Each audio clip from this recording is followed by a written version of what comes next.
जय श्री कृष्णा। स्वागत है आपका हमारे चैनल फ्लो इन भक्ति में।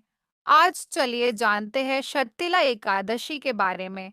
शर्तिला एकादशी माघ महीने में पड़ती है और इस साल यह तिथि 25 जनवरी की है। इस दिन शर्तिला एकादशी का व्रत रखा जाएगा और भगवान विष्णु की विधि विधान से पूजा की जाएगी। शर्तिला एकादशी के दिन भक्त 6 प्रकार से तिल का उपयोग करते हैं, जैसे कि तिल से स्नान, तिल से तर्पण, तिल का दान, तिल का भोजन, तिल से हवन और तिल मिश्रित जल का सेवन।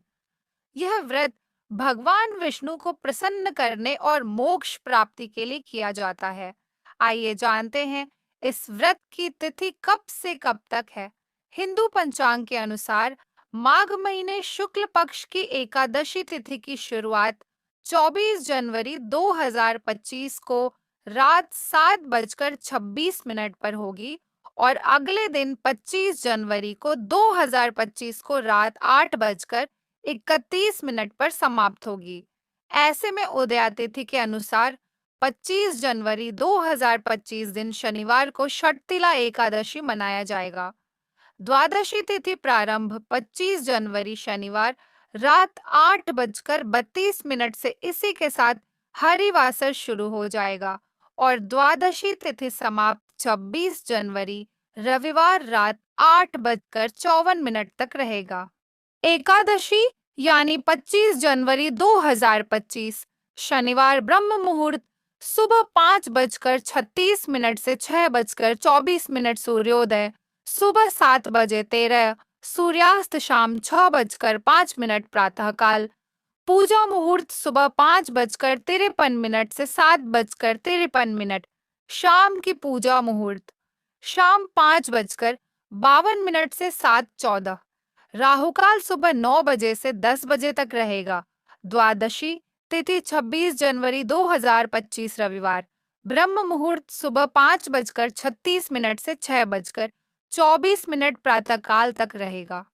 पूजा मुहूर्त सुबह 5:52 से 7:30 तक रहेगा।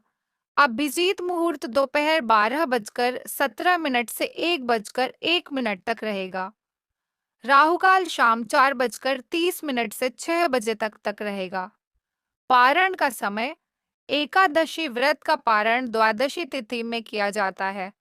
25 जनवरी को एकादशी व्रत रखने वाले जातक 26 जनवरी को द्वादशी तिथि में सुबह 7:12 से सुबह 9:06 तक रहेगा।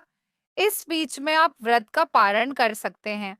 चलिए जानते हैं शर्तिला एकादशी का महत्व। शर्तिला एकादशी भगवान विष्णु की प्रिय एकादशी तिथियों में से एक मानी जाती है। इसका व्रत रखने से सभी मनोकामनाएं पूर्ण होती हैं और घर में सुख समृद्धि आती है। इस व्रत को करने से दरिद्रता और दुखों से मुक्ति मिलती है। यहाँ तक कि अगर आप व्रत नहीं कर सकते तो सिर्फ कथा सुनने से भी वाजपेय यज्ञ के बराबर पुण्य मिलता है। यह व्रत वाचिक, मानसिक और शारीरिक तीनों तरह के पापों से मुक्ति दिलाता है। इस व्रत का फल कन्यादान, हजारों सालों की तपस्या और यज्ञों के बराबर माना गया है। पद्म पुराण के अनुसार शर्तिला एकादशी पर भगवान विष्णु की पूजा और तिल का भोग महत्वपूर्ण है। इस दिन तिल दान करने से पापों से मुक्ति मिलती है। शर्तिला एकादशी का व्रत रखकर तिलों से स्नान, दान, तर्पण और पूजन किया जाता है। इस दिन तिल का उपयोग स्नान, प्रसाद, भोजन, दान और तर्पण में होता है।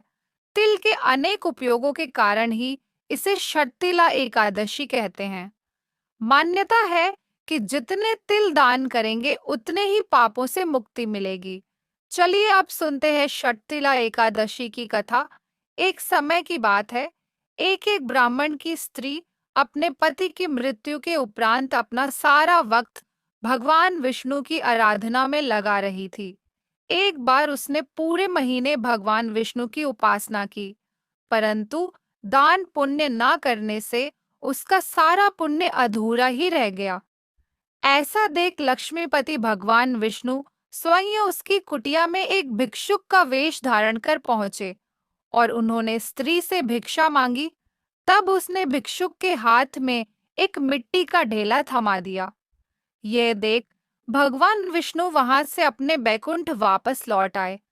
कुछ समय बाद उस स्त्री की मृत्यु हो गई और वह लोक पहुंची तो अपनी कुटिया खाली देख घबराकर भगवान विष्णु के पास पहुंची और कहने लगी, हे प्रभु, मैंने पूरा जीवन आपकी पूजा उपासना की, फिर भी मुझे खाली कुटिया क्यों मिली? तब भगवान विष्णु ने उसे अन्न दान ना करने और उनके हाथ पर मिट्टी का ढेला देने की बात बताई और कहा कि जब देव कन्या तुमसे मिलने आए तो तुम तभी अपना द्वार खोलना जब वह तुम्हें षटतिला एकादशी व्रत की विधि बताएं।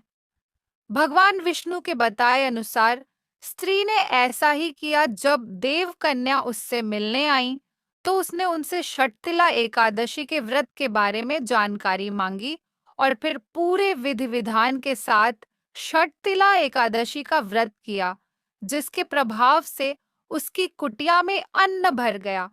इसलिए ऐसी मान्यता है कि जो भी व्यक्ति षटतिला एकादशी का व्रत कर तिल और अन्न दान करता है, उसे वैभव और मुक्ति की प्राप्ति हो जाती है। चलिए अब जानते हैं कि षटतिला एकादशी की पूजा विधि विधान से कैसे करें। एकादशी के दिन प्रातः काल उठकर भगवान विष्णु की पूजा करें।